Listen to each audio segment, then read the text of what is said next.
मेरे साथ जो हुआ वह अच्छा या बुरा। कई बार हम बहुत ज़्यादा ही अपनी लाइफ को लेकर सीरियस हो जाते हैं कि जैसे ही कुछ बुरा हुआ तो हम उदास हो जाते हैं, और पल भर में जब कुछ अच्छा घटित होता है तो हम खुश हो जाते हैं। हमारे विचार बहुत जल्दी ही बदल जाते हैं। हम यह नहीं सोचते कि जो कुछ घटित हुआ है वह हमारे लिए अच्छा है या बुरा। हमारे साथ घटी घटना का भविष्य में क्या प्रभाव पड़ेगा ये हमें खुद पता नहीं होता। हेलो दोस्तों, मैं आकाश आज आपके लिए लेकर आया एक छोटी सी कहानी। आज यह कहानी आपको कठिन परिस्थितियों में धैर्य का महत्व सिखाएगी। कहानी का नाम है किसान का धैर्य। तो चलिए कहानी को शुरू करते हैं। एक समय की बात है, एक किसान था जिसके पास एक घोड़ा था। वह अपने इस घोड़े से बहुत प्यार करता था। उसे अपने घोड़े पर बहुत गर्व था, जो किसान की कमाई का जरिया भी था। अपनी इस कमाई से किसान अपने परिवार का पेट भरता था। लेकिन एक दिन वह घोड़ा भाग गया।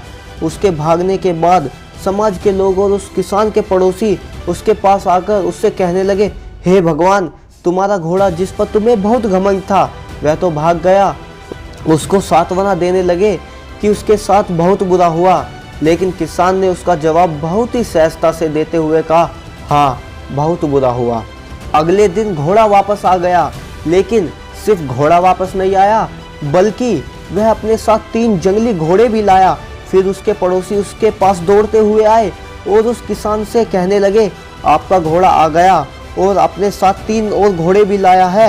यह तो बहुत अच्छी बात है, आपकी किस्मत तो बहुत अच्छी है। किसान बहुत खुश हुआ, उनकी तरफ देखा, फिर उसका जवाब बहुत ही साधारण रूप से दिया और कहा, हाँ शायद। कुछ दिनों बाद किसान का बेटा उसी जंगली घोड़े में से किसी एक को काम के लिए उपयोगी बनाने की कोशिश कर रहा था।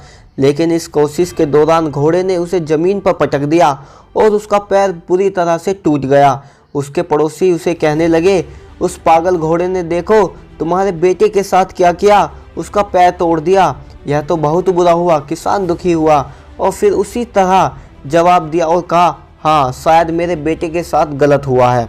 अगले दिन सेना के कुछ जवान उस किसान के घर आते हैं, जो जंग छिड़ने के कारण नए जवानों की भर्ती कर रहे होते हैं। उसमें से एक जवान ने किसान के बेटे को देखा और बोला, इसका तो पैर टूटा हुआ है, हम इसे सेना में भर्ती नहीं कर सकते। और वे जवान गांव के सभी लड़कों को लेकर अपने साथ चले गए। यह जानकर उसके पड़ोसी और बाकी गांव वाले उसके पास आए और बोलने लगे, तुम्हारे बेटे को तो जवान जंग के लिए नहीं ले गए, तुम्हारी किस्मत तो बहुत अच्छी है। इस आखिरी बार भी किसान ने फिर से बड़ी सहजता से कहा, हाँ शायद। इस कहानी से हमें यह प्रेरणा मिलती है कि हमारे लिए चीज़ों को नकारात्मक ढंग से सोचने में ज़रा भी समय नहीं लगता। जब भी कुछ हमारे अनुकूल नहीं होता तो हम उसे बुरा ही समझ लेते हैं। लेकिन सच बात तो यह है कि कोई नहीं जानता कि जो हमारे साथ घटा है वह बुरा या अच्छा। इस कहानी में भी किसान के भावों में परिवर्तन परिस्थितियों के कारण होता है। बुरी परिस्थितियों में वह नकारात्मक हो जाता है और अच्छी परिस्थितियों में वह सकारात्मक। इन नकारात्मक और सकारात्मक परिस्थितियों के बीच के समय में धैर्य रखना बहुत ज़रूरी होता है। क्या आप वाकई में यह बता सकते हैं हमारे साथ जो घट रहा है वो गलत है या सही, बिना यह जाने कि भविष्य में उसका क्या प्रभाव पड़ेगा हम पर या हमारे जीवन पर? मुझे लगता है आपका जवाब होगा नहीं। हमारे समाज में, हमारे देश में ऐसे बहुत से महान लोग हैं जो अपने जीवन में असफल हुए, हारे, अनेक बड़ी बड़ी बीमारियों से लड़े, किंतु उन्होंने कभी भी अपना धैर्य नहीं खोया और ना ही हार माने। यही आगे चलकर बड़े प्रसिद्ध हुए, सफलता के मुकाम पर पहुँचे और महान बने। हमारे बड़े बुजुर्ग सही कह गए हैं कि जो होता है अच्छे के लिए ही होता है।